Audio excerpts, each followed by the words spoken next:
what a journey you've had. 3 startups, sold all 3 of them. Now you're on to your 4th one. I was fortunate to have been pushed by Marc. It was a very impactful moment because he was like, hey, look, if you're here in the Bay Area, you should go work for yourself. Be an entrepreneur. Don't go back to Microsoft. So that was another turning point in my life. India was not easy. I think I had to build the same company maybe 6 times because the underlying regulatory and ecosystem kept changing. As you get bigger, these are very impactful. And these were all like overnight rules, right? Tomorrow onwards, you're not allowed to do this. It was almost like a test by fire every time. Like, hey, let's see if this entrepreneur like quits on Saturday. Or let's see who's standing on Monday. Then eventually PayU came in and we ended up acquiring Lazy Pay out of PayU during the merger. And I got my dream of having the BNPL connected to the lending engine finally. At the time, it could be one of the largest tech exits in India. PayU bought majority for about 185 in 2020. For me, it was a great exit. For the team, it was a great exit. What's that outside factor that's influencing the current thesis? I climbed the wrong hill. I burnt capital. It's important to recognize when you F it up or when the market's changed and you don't think the original thesis is viable. The fake it till you make it is not my playbook. What do you think the second order, third order effect, blessing in disguise, which is for Indian technology ecosystem, how it's going to play out? I actually think this is a silver lining in many ways for India. What happens now is some of our brightest minds kind of either decide to stay and build for India or build from India, and some of the brightest minds come back. I think I'd like to see a company in India go from zero to IPO in 2 years. When that starts to happen, that's when we've arrived. My guest today is Prashanth Ranganathan, a serial entrepreneur behind 3 exits, including PaySense's acquisition by PayU for $185 million, and now building Zinc Money. From growing up on Air Force bases to Australia, Stanford, and an apprenticeship with Marc Andreessen, he returned to India to build from the ground up. We talk resilience, pivots, and why today's immigration headwinds could spark India's tech renaissance. Now I bring you Prashanth. Prashanth, so excited to have you on the podcast. Yeah, glad to be here. Looking forward to this conversation. Let's keep it rolling. Man, what a journey you've had. 3 startups, sold all 3 of them. Now you're on to your 4th one.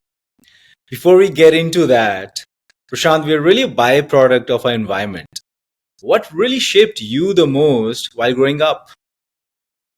That's a good question. I do agree. We are a true some function of everything that we experience, right? So I think first and foremost, I think for me, I think what shaped my early childhood is the fact that I'm a defense kid. So my dad flew for the Indian Air Force, so that means a bunch of things, right? That means you live on campuses and you move every couple of years. You go from Siliguri, Bagdogra to Palam to Tambaram to Hyderabad to Mysore, and it's like just par for the course, right? You don't know any better because that's the environment you grow up in, and everyone else around you is a product of that kind of environment as well. So everyone is like you're in a continuous salad bowl where people are just getting mixed in all the time, and I think that is in very early years. I think that's a very important kind of shaping factor.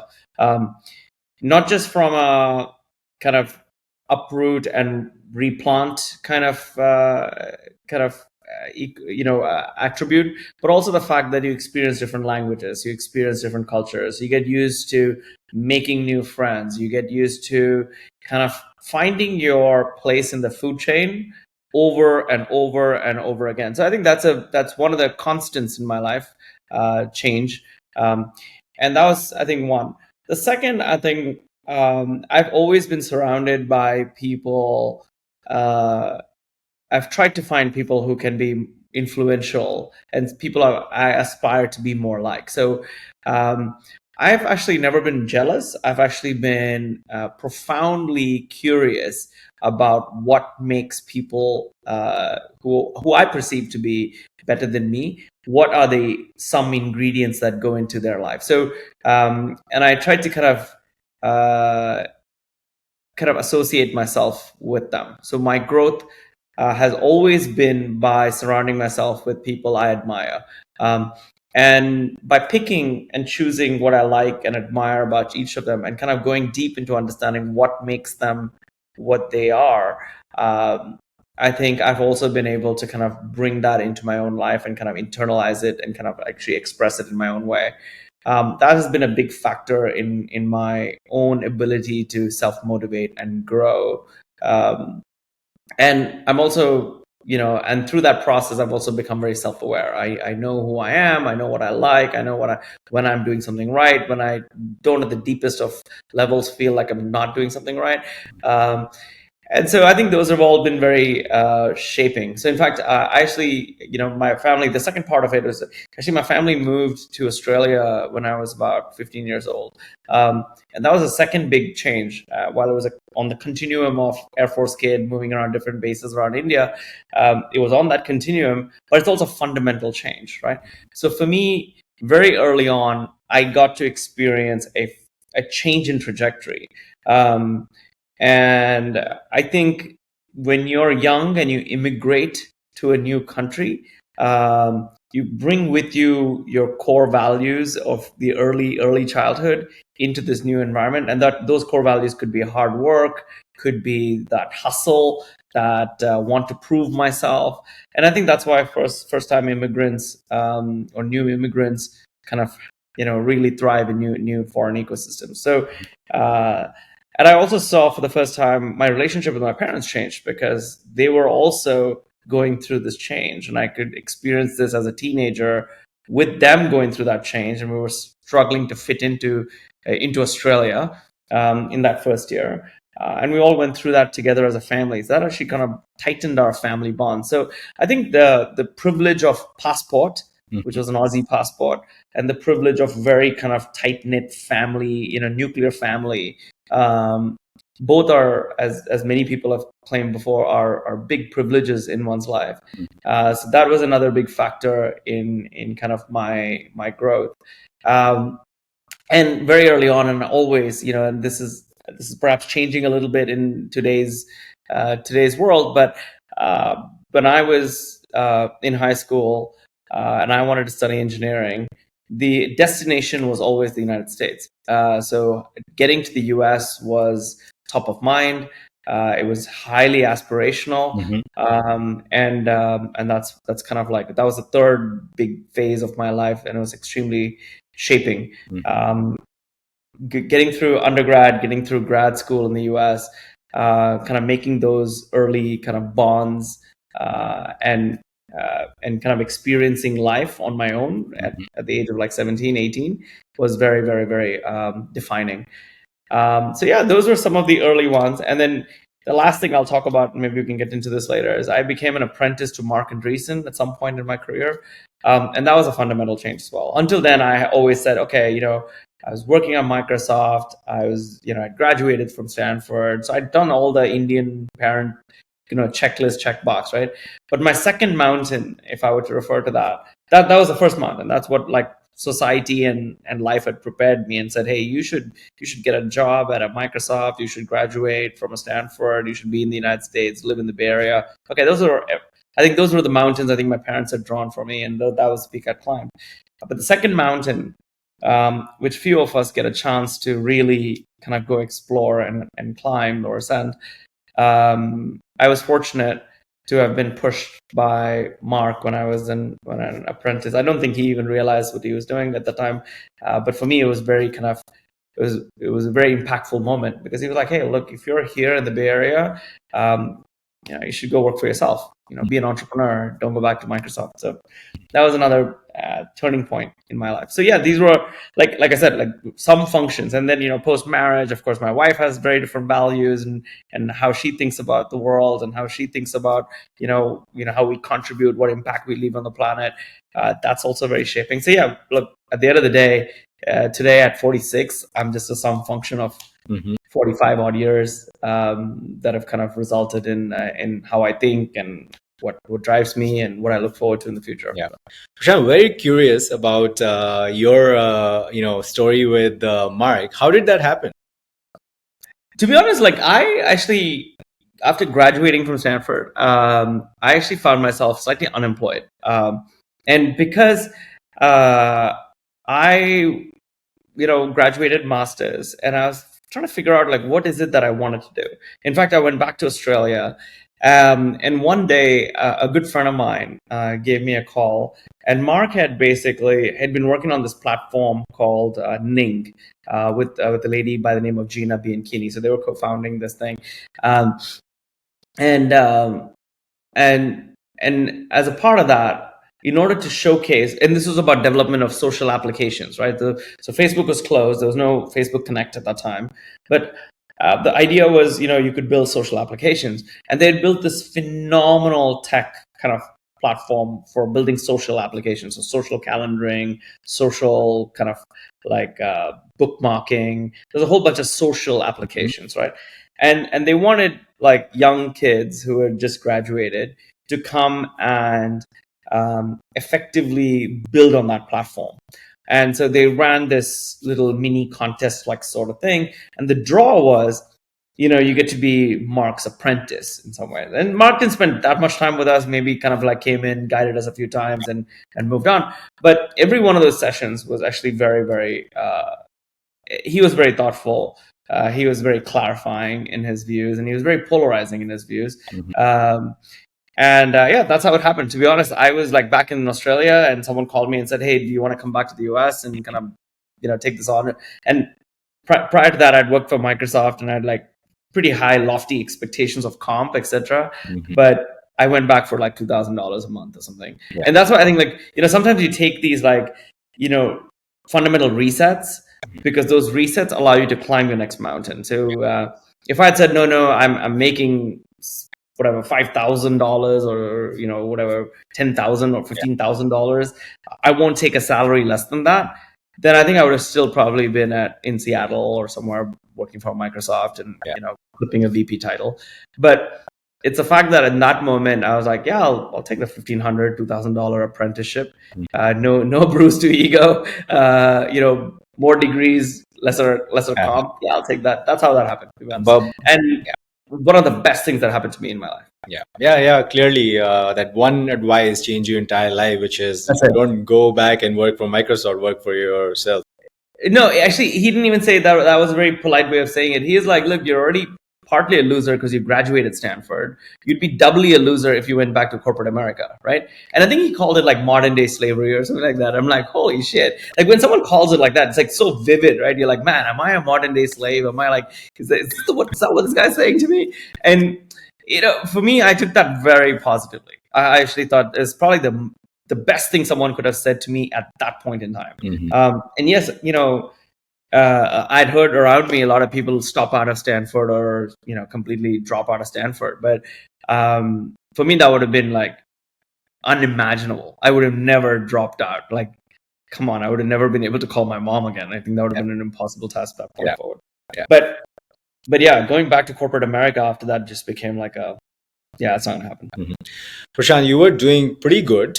You sold your company to PayPal, and must be earning good amount of money and working at a really cool place. What really triggered you to move back to India and start a company? What were the early days like? So to be honest, at that point India was definitely a foreign land for me. I'm brown. I can speak a little bit of Hindi. In 2015, like I had lost all real touch with India, to be honest. But the fascination of wanting to go back and build in India, and you always hear about these like big opportunities, and like it's a land of infinite promise, right? Like so, monetizing that promise is very different, but it's a land of infinite promise for sure. And you, from the outside, it always was like this magical kind of place I wanted to go back to. It was my roots were calling, right? PayPal, a few things were set in. I was doing very well. Compensation wise, in terms of title, I'd kind of risen through the ranks very quickly. I would have made VP in like 6 months. And the two things happened. I was already based in Singapore. I wanted to do something in emerging markets. And I served on the PayPal Exco in Singapore. And this is the time where PayPal had, I think, about $11 billion or something in sitting in Singapore in their international headquarters. And the debate was, should we repatriate this money into the US, or should we acquire new companies and kind of grow in the emerging markets? And my vote is always like, why take back the money and pay the taxes? Why not grow into emerging markets. There's always new opportunities, and since 2015, there's been tons of opportunities, whether that be in BNPL or whether that be in crypto or tokenization. And there's like real-time payment networks. There's tons of opportunities. Not everything PayPal went after. But I was like, well, I was always in the camp of, no, we should invest and we should acquire companies. And while they were in that debate, we went through a lot of companies. In fact, that's how I met Kunal Shah at Credit. He wasn't at Credit. It was back then it was Free Charge. Because we were trying to do a partnership with them and maybe acquire a stake in them. And I was like, man, there's a lot of stuff happening. And in the Indian payment ecosystem, there's PayTM. We met them. And so there was a lot of action. And I got a bit, I'd say my first taste of it, sitting on the perch at PayPal. And I really wanted to kind of give it a go. And at that time, my kids were 3 and 1. So it was, and my wife and I were like, okay, look, we could do this now. And the kids are very young. It's a bit of a wild gamble. But because we had some money from the acquisition, we had like a little bit of a safety net. So that's what, to be honest, I didn't think it was a big risk. I just thought, okay, maybe at best this thing works out and there's something amazing from an experience standpoint. And to be honest, I probably thought that because I thought PayPal would acquire it in 2 years, right? I thought they had all this money, they had all this intent. They would just kind of 1-2 years, I'll get a little bit ahead. India was a priority. And that they would acquire it. So it wasn't like a big, I'm going to come and change the world mission. It was more of a, hey, I can kind of see around the curve or around the corner. And I think we'll get acquired, like 10, 15 million, right? That's what I was thinking. But yeah, as luck would have it, PayPal never came. PayU did. They were already there. But I thought we'd be out of India in 2 years and be done. We were there for 8. And one of the best experiences I had, because look, when I came in, zero network, no friends, no connectivity. In fact, we checked into a hotel. We kind of moved into the Grand Hyatt in Kalina. And we thought, okay, in 3-6 months, we'll figure it out. We were there for 2.5 years, to be honest, in this tiny little box of a place. But the company grew, and as the company grew, the network grew, and we just slowly it's very easy to settle back into India. I think my Hindi got phenomenally good. I think most of my conversations I would break into Hindi, I think for the whole family it was the most memorable experience through that time as we built PaySense. But yeah, that was basically it. It wasn't like some big kind of very thought through kind of bet. It was just like a wild gamble. But once you're in the gamble, you're like, okay, we got to make this work now. We've moved, so we've taken money. So now we're in it. And so yeah, lots of pivots, lots of changes. And yeah, India was not easy. I think I had to build the same company maybe 6 times because the underlying regulatory and ecosystem kept changing. So it was almost like building 6 companies in 8 years. Every time something would, be half built, the ground floor would get knocked out. So rebuild. But I think it also teaches you some resilience. I think it teaches you how to operate when the sands are shifting. So that was actually, as an entrepreneur, I think I grew the most in those 8 years. Phenomenal experience, so many near-death moments in terms of the company, kind of getting to a point where there was nothing left. But yeah, it was a phenomenal. I think wouldn't trade it for anything else. But yeah, happy to answer any follow on there. Yeah, Prashanth, we'll be talking more about Zinc Money, but for the audience, tell us what PaySense really did. How did you arrive at that particular idea? And give us a story or two regarding you built this company 6 times, your near-death experiences as well. Put those things also. Yeah. So look, I actually thought, I'll tell you one insight I had in 2015, right? And it was way ahead of its time. I said, if commerce is on an exponential kind of climb and tear in India, digital identity was just starting to kind of become a thing, right? Everyone was just getting on the Aadhaar enrollment kind of bandwagon, I was like, buy now, pay later will be a huge thing because payments will not keep up with the rate at which digital commerce is going to take off in the country. Because and digital commerce is not just your Myntra, Flipkarts, and whatnot, right? It's Amazon. It's actually the Uber to the kind of paying the corner store, like the Kirana store. Everything is digital commerce, right? And we've seen that, like now with like quick delivery, quick commerce, everything is digital. But I could see that coming in a big way because it's such a populous country, such a young mobile first country that had to happen. And I also kind of figured that payments would not keep up, right? And back then UPI was just on the fringe and had not been fully developed. And I was like, well, it has to be buy now, pay later, right? It has to be very short term, few hundred rupees credit that just gets settled at the end of the month, because the payment friction, you only want to deal with it once. You don't want to deal with it in every transaction. That was the only hunch. So I come into the country thinking that's what I'm going to do. And for the first 6 months, and we only had runway for about a year and a half. For the first 6 months, I'm just trying to do buy now, pay later. So I'm spending my time at the Book My Show and the Fasos and the Domino's, and like basically these are all like all your merchants where you just don't want the payment friction. So I'm just going in there and saying, I want to do this. I'll do the buy now, pay later. I'll approve your customers. Give me the data. Give me the data. Give me the data. And that's where I learned, like, these things take a long time. It's very slow. And I'm looking at the meter and I'm looking at the time. I've like already used up 6 months of capital. There's just no data. There's nothing happening. And then one evening, my co-founder and I, Saili, and I were just sitting around, and she's like, hey, do you think maybe we just want to try out personal loans? And I was like, oh, that's so boring. Like, why would we do personal loans? That doesn't make any sense. No, let's just stick to BNPL. And I think about it over the weekend. I'm like, well, she's kind of right. We have a survive or die moment here, because these merchants could just keep dragging their feet, and we may just never be able to launch, a real product here. So we kind of say, okay, fine, we're going to build an app. We're going to do personal loans. And that was in December. So in Jan, we launched this personal loan app. And then by March, of course, we're lending, right? So, and we don't have any bureau connectivity at this point. We're still trying to get that integration going. So we're like, okay, look, as long as you can KYC, you can get a loan, right? Mm-hmm. And we're booking all these loans on India Infoline, which is the first partnership we have. Things get rolling. We do a few thousand loans very quickly. And I'm like, wow, okay. If you're giving out money, you get traction instantly. It's great.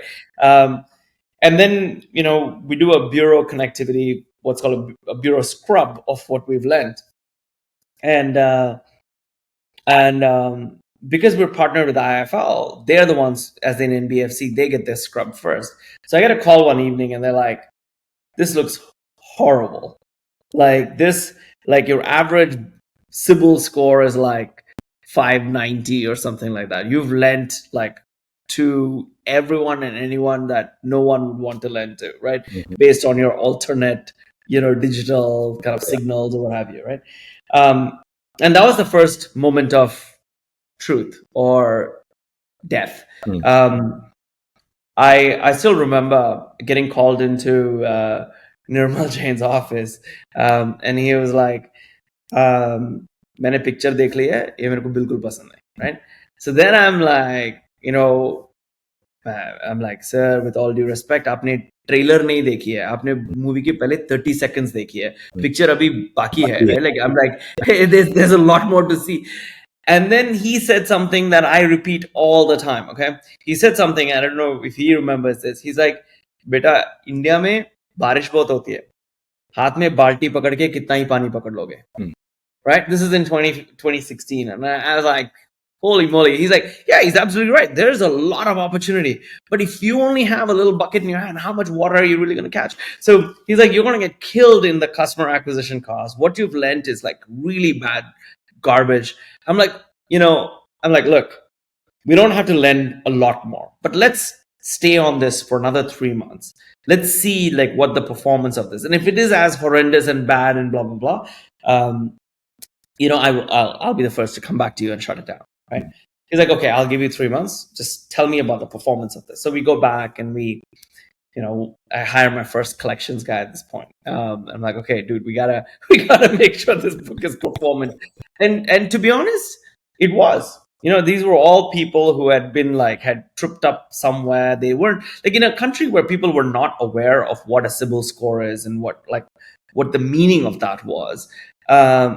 You're likely to miss a payment here, a payment there, and you're saying someone's trying to collect on you. You're saying no, I'm not going to pay because it's not the correct charge, but they're impacting your score. And often this is what was happening. You were fighting with the credit card company saying this is a wrong charge. And meanwhile, the score was getting impacted and you're just completely unaware of it.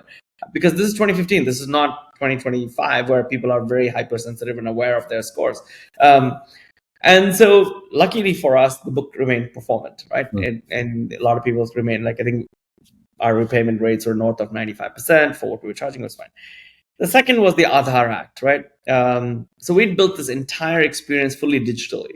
And I was very proud of it that we were the first who could basically do an end-to-end process in less than 5 minutes. In fact, I used to spin a fidget spinner and I used to say, by the time the fidget spinner is done, a customer can get a loan, right? And that was our big thing.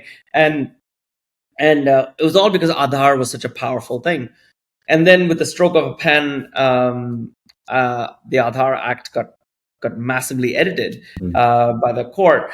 And so we had to go back to this paper manual system overnight because we couldn't do a single loan. Otherwise, we would be held, or partners would be held in contempt of court. That was the second. Third was the whole, housing finance, Divan housing finance, what is it, ILFS kind of crisis. So the debt markets froze up. And the fourth, again, was I think there was a CIC Act, which was who could access the bureau and how could you use the bureau. So fintechs were no longer allowed to use the bureau. And there was and every few months, there would be something that would pop up like this. Yeah. And not having access to the bureau while and by the way, if you're a small company, this is all fine. As you get bigger, these are very impactful. And these were all overnight rules, right? Tomorrow onwards, in fact, yesterday onwards, you're not allowed to do this. And so then you have customers in flow and thousands of files in flow. So now, do you approve them? Do you lend them? Do you not? Do you get them stuck? They're calling you, you're calling them, and people need money for all kinds of reasons.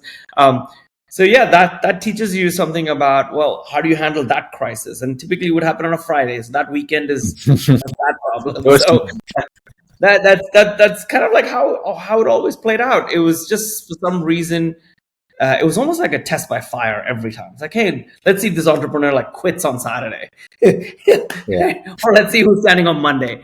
And then that all passed. Then eventually PayU came in, and we ended up acquiring Lazy Pay out of PayU during the merger. And I got my dream of having the BNPL connected to the lending engine finally. So sometimes we think the order is A, then B, then C. But sometimes how life plays out is you get F as the first Scrabble letter, and then you figure out all the other letters to make a word. Yeah. So, for us, that's how it played out. So, and look, there were a lot of darlings in India, right? When I was building PaySense, we were not the darling there. People loved Kish, or people loved Zinc Money, or people loved someone else. And we would also get the question internally on the board saying, hey, why aren't you doing what they're doing? And I'd be like, well, they're playing their game, I'm playing mine, and I believe in my game, and I don't think I'd be successful playing theirs. And we'd always get hey, Prashanth, you're not ambitious enough, or you're not aggressive enough, or some view like that. Yeah. Frankly, I didn't care for it. I was just it is what it is. We play our game, we move on. We were not the darlings, but in lending, you don't really want to be the darling of any of the ecosystem either, because I think that means all darts are pointing at you. Yeah. What a journey, Prashanth, and I believe at the time it could be one of the largest tech exits in India. Yeah, so I don't know to what extent everything is. Yeah, so look, I think PayU bought majority, and that's in the news, for about 185 million in 2020.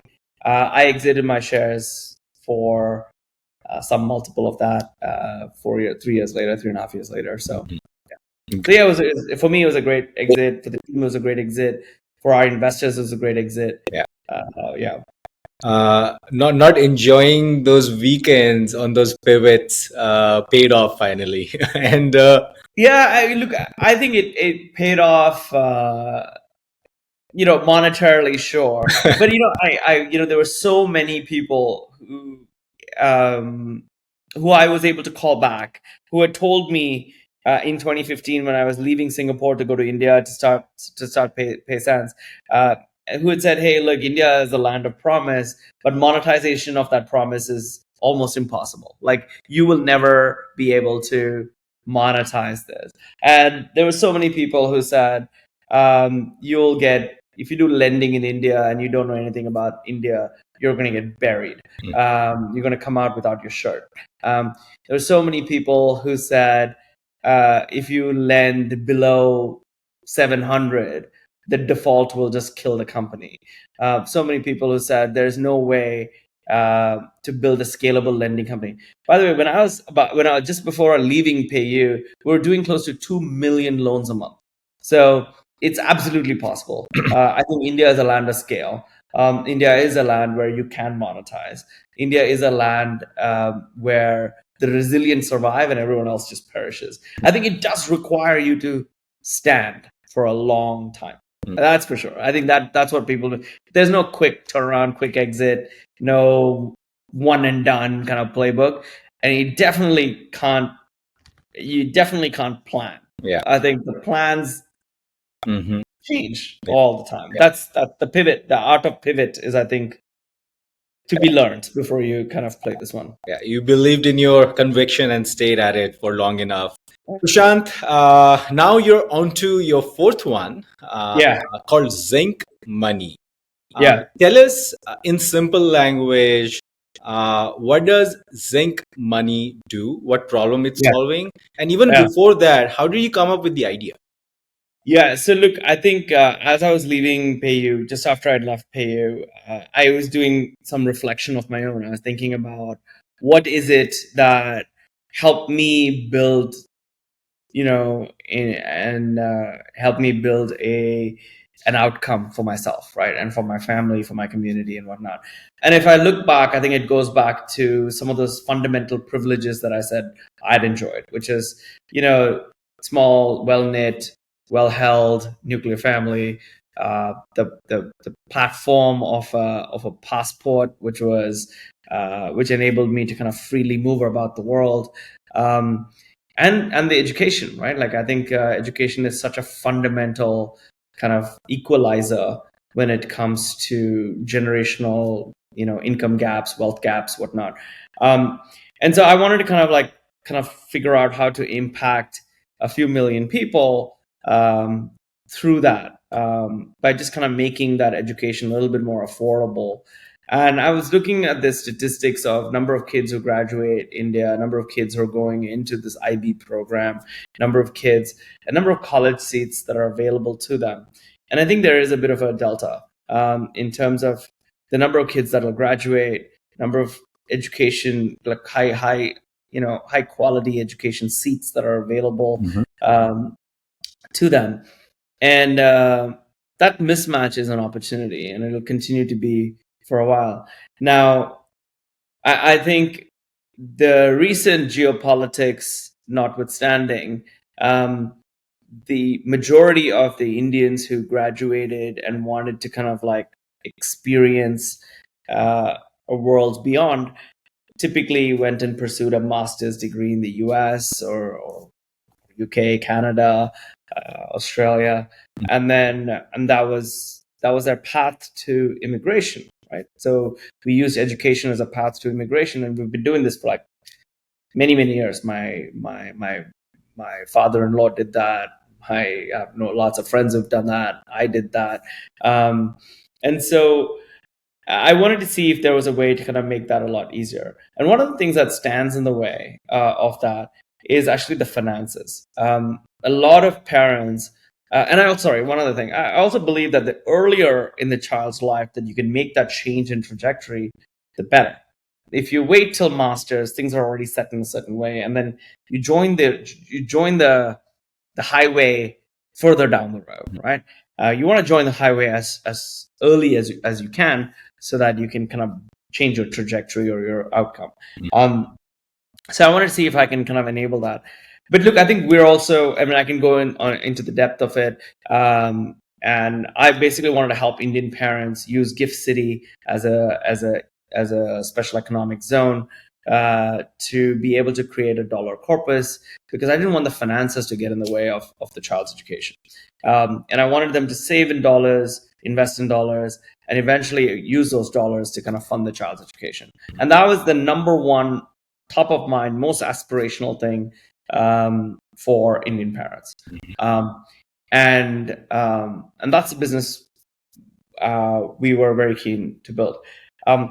We are rethinking that a little bit. Full disclosure, as an entrepreneur, like I said, when it comes to these things, you got to learn how to pivot, and kind of, you're like a cat on a tin roof on a hot day, right? You're just pitter pattering around. We have to rethink this, because I don't think the climate is conducive to the business that we had originally intended to build in 2023. That climate has fundamentally changed, so we have to change with that. So without disclosing, like, where we're headed with this, this was the original thesis. I'll be honest, we raised a lot of capital. We raised it at a very high valuation, and I thought it was only fair to give back some of that capital to my investors, and I thought it was fair for me to give back some of the shares to fundamentally revalue the company, to reduce our valuation, to reduce the amount of cash we have in bank, to add more constraints, to figure out what it is that we're going to do and what is going to be the path forward. But in that process, we've had to kind of make fundamental changes to team size, to our expenses, our investments, etc. Because we're effectively going to need to refound from here. This is just like another one of those, like, completely the ground floor gets removed and the whole apartment comes down, and then you're going to rebuild.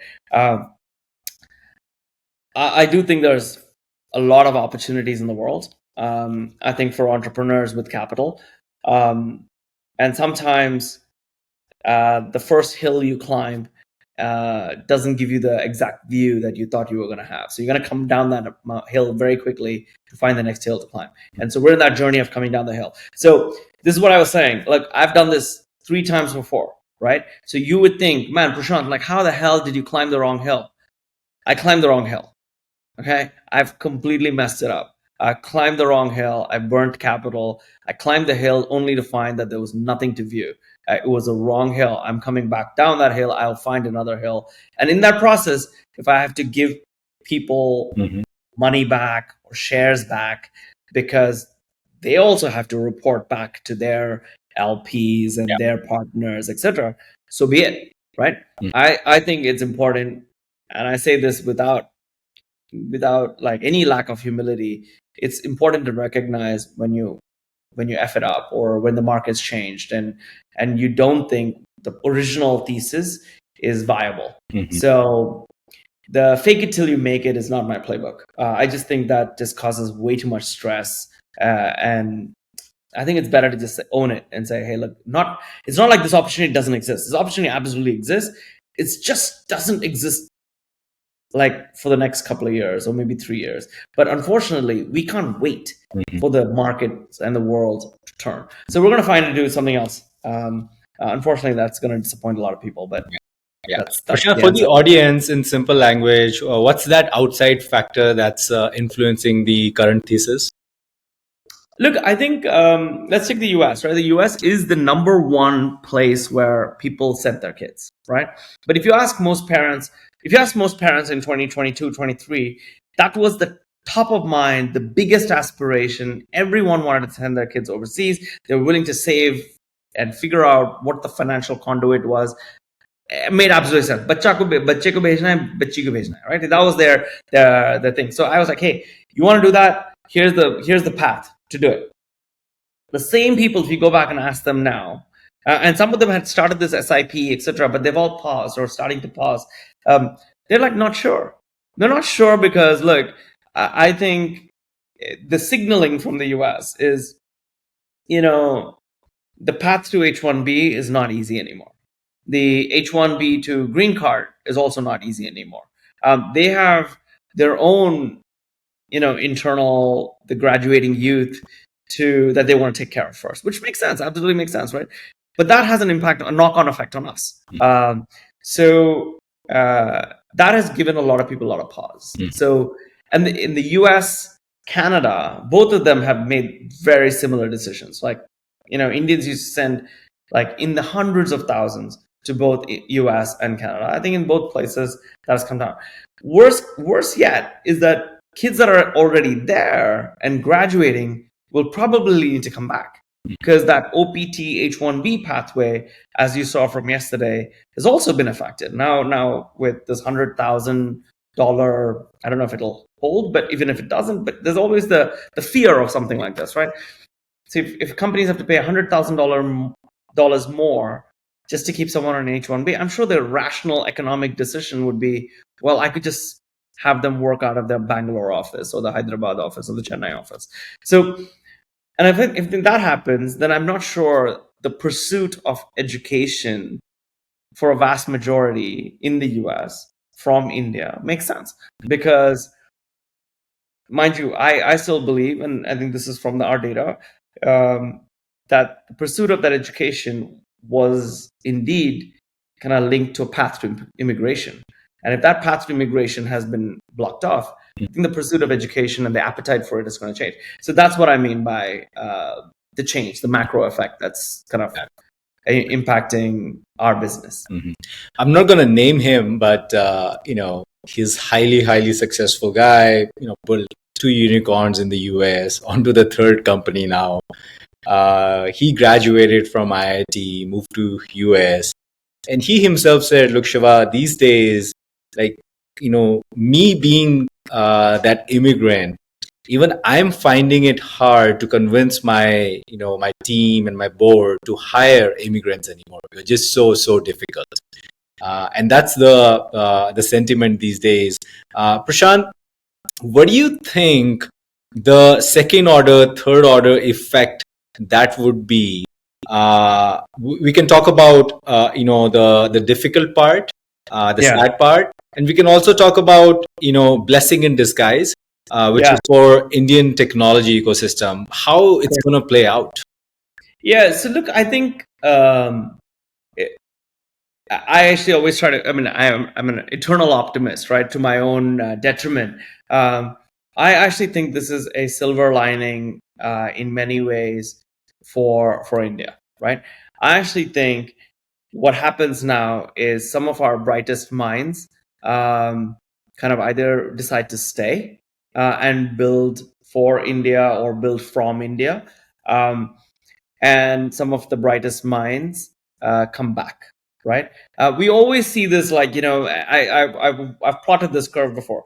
So Indian immigrant goes to the US, works, graduates masters, gets on the H-1B, gets a green card, gets married, kids are born, kids are a certain age, they come back to Bangalore, kids are American passport holders, they stay in Bangalore, work in Bangalore for a few years, and then the kids go to the US for college, and then cycle repeats, right? So that's what we've been watching for the last few years. Now I think what happens is maybe that gets a little accelerated, right? Average Joe H-1B holder perhaps comes back to Bangalore. I hope the infrastructure improves very quickly, but comes back to Bangalore or Gurgaon or Mysore or Pune or Hyderabad or any of these wonderful cities or Goa, where you could have another, mini valley created. And from there, you can actually look to serve the world. From there, you can also just serve, for India. So I think we are not a land where it's impossible to monetize, the population anymore. We're not and I see so many examples of phenomenal, great startups, small teams coming together, putting stuff together. So I think if a little bit of that US training, a little bit of that US mindset, plus India meets India opportunity, I think there could be something beautiful that comes out of it. I actually think it's very welcoming to not just have India be in service to the US, but actually have a lot of the Indians come back and be in service back to India, and build for the world. So I think that's the knock-on effect. Yeah. Now, it could all could this mean that what also kind of like concerns me is there's some kind of talk of a 25% software, whatever, soft tariff on even services. I don't know how that plays out, to be honest. I don't know what that means. If you build some software in India, and you sell it to an American, do you now like have to pay for that service? Traditionally, software services have not been tariffed. Yeah. So I don't know how this gets implemented or where it gets implemented and how you have to bill for it. I think, look, broadly, I think this is a good positive move. It'll be great to see the Indian ecosystem start to hum like the Chinese ecosystem, right? So in many ways, I mean, China faced this a few years ago, maybe even a decade ago. And if you look at, how they played that, it was a lot of the American returns to China that kind of like built the local equivalent, whether they were clones or local equivalents of all the search engines and all the commerce companies and all the AI companies, and they did it in China. I think with a little bit of government support, I think all that is very much possible in India as well, especially if the talent comes back. And there's already talent here, so it's not like we have to wait for the talent to come back and start. There's already talent here. They understand the ecosystem. It just gets like massively amplified, I feel. So I find the silver lining in this cloud for sure. I think this is great for India. It's great for this part of the world. And America will be fine too. Yeah. No, look, you came back, I think, in 2015. At the time, we barely, had the tech ecosystem. Today, there's about 25, 30 companies, new age companies that have gone public. One of them is inching towards being $100 billion company, Zomato, called Eternal. And a lot has changed. There's about 100, 120 unicorns. A lot of those, operators from those companies, they're starting up, and, the company building, the pace would be much, much faster. I feel, Prashanth, my question is, look, you've lived through the experience for the last 10 years. If you were to summarize 2 or 3 things in a way that this is how it used to be and this is how it is today, in a way that is much, much easier than what it was back in 2015. Yeah, so look, I think 2 fundamental changes from 2015 to now, right? One is, and this is global, is I think we live and mostly breathe in an AI world now, right? And I'm not talking about true intelligence. I'm even just talking about the basic coding fluency, right? So you don't need an army of engineers to build a product anymore, right? You can, if you have a really deep insight, and and we have a lot of Indians are very creative, very jugadu, right? Like we have a lot of insights. That brain is actually the most valuable aspect now in that whole value system, right? What is it that you understand from a customer pain standpoint? How do you look to solve it? How do you kind of like package that solution is where the puck is at, right? Because you could just have all the other coding, implementation, deployment, blah, blah, blah, with like one person and a cursor, or one person and a Claude code, and one person and something else. Like you could vibe code the whole damn prototype if you want, and you can put it in the hands of customers, right? So now every person with an idea who has seen a problem, and hence has been inspired for this idea, has the ability to launch a company. That was not possible in 2015. In 2015, you still had to go and say, I need a product manager, I need a designer, I need 6 engineers, front end, back end, mobile, web, I need like a IT deployment specialist, and I need someone to kind of like that person to kind of write the scripts to deploy on Amazon. I mean, you had to build the starting point was 10 people. Now the starting point is 1 person, right? And now thodi gaadi aage chal gayi, so then you can basically very quickly bring people around, right? That's one. The second is, I think in 2015, yes, we had access to capital, right? In India, they were like, people are like, yeah, there's some, we can make some money. But it was only after Flipkart kind of really demonstrated that first exit, then, the few like IPOs that you mentioned. Now there's like, well, foreign investors are like, okay, well, you can put money in and you can actually get money out. And I think there is a real vibrant ecosystem that's monetizable, right? That's also changed since 2015. That's a fundamental change. So if you're an investor, you're saying, hey, okay, lots of ecosystem kind of challenges to go solve, lots of really smart people looking to solve it, lots of capital that can go into these problems, and a lot of return that's possible, right? So I think that a lot of these things have come together. That combined with this AI, which gives us like operating leverage or efficiencies, I think is a true new age, right? I actually think what we've seen in the last 10 years is nothing compared to what we're going to see in the next 10. I think I'd like to see a company in India go from zero to IPO in 2 years. When that starts to happen, that's when we've arrived. Until then, and I think look, if I have one ask of like the folks who are responsible for the infrastructure and the government and the governance and everything else, I think we just have to make it a lot simpler. Like, we can't get in our own people's ways, right? We can't we can't have the city be covered in potholes and infrastructure take so long to kind of support this, because people should want to do their best work. And for that, the ecosystem has to be supportive. I actually, so I think all that is an ask, but I think even despite all that, I think we kind of, in that adversity, we continue to kind of be shaped and molded to be resilient to kind of build. So no, absolutely, Prashanth. Look, Prashanth, you're onto your fourth company. You're a repeat founder. What have you observed, Prashanth? What are the upsides and downsides of being a repeat founder? Typically, me as an investor, like, I'll bet on repeat founder all day and all night. Reason being, I know, okay, he's done this before or she has done this before. There's a very good chance that they're going to do it again. Look, I think statistically that holds true, right? Repeat founders tend to have better outcomes. I get that.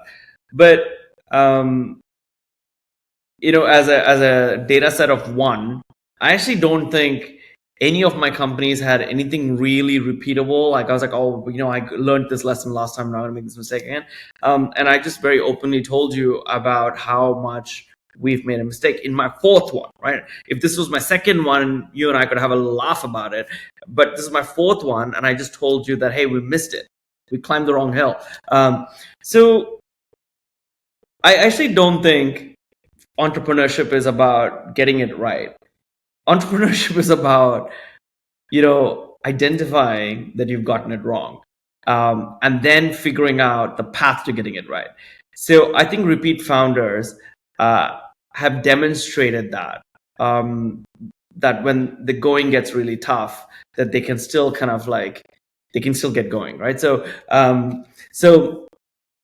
it's that I think that's why I kind of stitched the whole story together. Like, if you have had demonstrated resilience over and over again, and you're willing to take that punch in the face and then still come back into the arena, I think that's what it takes.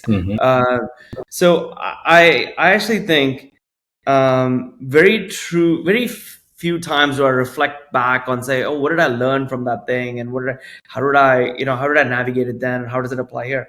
I think deep down, I think your DNA starts to change a little bit, and you're like, okay, it's not that bad. I'm going to figure it out. You don't wallow in the negatives, and you don't over celebrate the positives. Like, I actually think even when things are going great, I'm just like, just stay zen a bit, because I know within 5 seconds that thing's going to turn around and then we'll be upside down, right? And then when it's upside down, I'm like, okay, not a big deal. We'll get through this, because I think that's the main thing.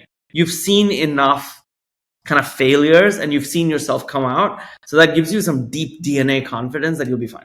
and you project that on people, so then the world thinks you're going to be fine, so then that manifests itself. So there's like it's a weird, like, good vibrations kind of amplified coming back to you in good vibrations. That's what's happening here. So yes, a little bit of resilience, yes, a little bit of like, I've seen that, it's not that bad, this is not as bad as it was before, it's okay, this too shall pass, that mindset. The second is, I think you tend to build a little bit of a playbook around people.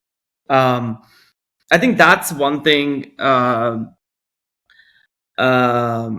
You still make mistakes in terms of people and whether they're a right fit or not a fit, but you make the calls a lot quicker. You don't let it linger, right? And look, most of the businesses we end up building, we're a human capital business. So I think this is like the one thing repeat founders get right, because we've seen enough of the kind of smattering in terms of interactions with people that you can kind of like very quickly call out like who's a missionary and who's a mercenary, and you basically are, you can kind of allocate. I think those are the two things that kind of carry forward. Everything else, I think you have to redo anyway. Business models are different, capital's different, markets are different, time is different, your energy is different. I look, when I started PaySense, I was 36, 37, 46. Different time. Like, I think my energy, my stage in life is different. The expectations on me are different.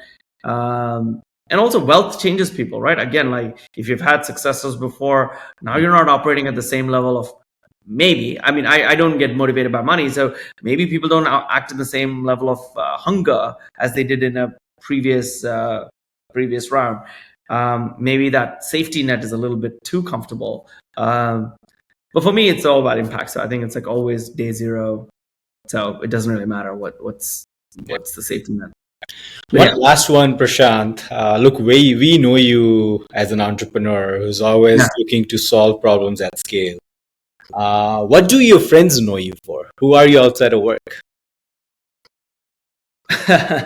Look, outside of work, I've always been. I met someone who knew me when I was in my second or third standard recently. I met her in Bombay, and she was telling me, I remember you as the guy who'd get in front of the class and you're a storyteller. And you would always look to entertain, right? And you're a gregarious old guy, like lots of hand gestures, and you always like to tell a story. And that's who I am. Like, to be honest, I like to find the positives. I like to find the positive in people. I'm an eternal optimist. I'm a storyteller. I like, and I always try to kind of lighten the mood. I'm a bit of a jokester. I like to light up the room a little bit. And I think not as a peacock, but more as someone who wants to kind of improve the point in time, I think. And I think more and more I find that to be very important, because I feel so many people are just going through so much. Ever since this COVID and post-COVID, I think the world has just kind of like been so fractured that you just need someone to just kind of like lighten up the mood and take all this a little less seriously. To be honest, I feel that's what's missing. So I'm trying to be that. I'm not as enlightened as a Sadhguru or someone else, but I'm just trying to keep the day real and have a laugh and enjoy a kombucha or a beer and move on. That's it. That's what my friends know me as. Yeah. Why so serious? Take it easy. Don't sweat the small stuff. Like, I think that's the problem. People sweat the small stuff as if they're going to live forever. Yeah. Thank you so much, Prashanth. Really appreciate you for coming on the podcast and really sharing your story. Love it. Thank you for having me.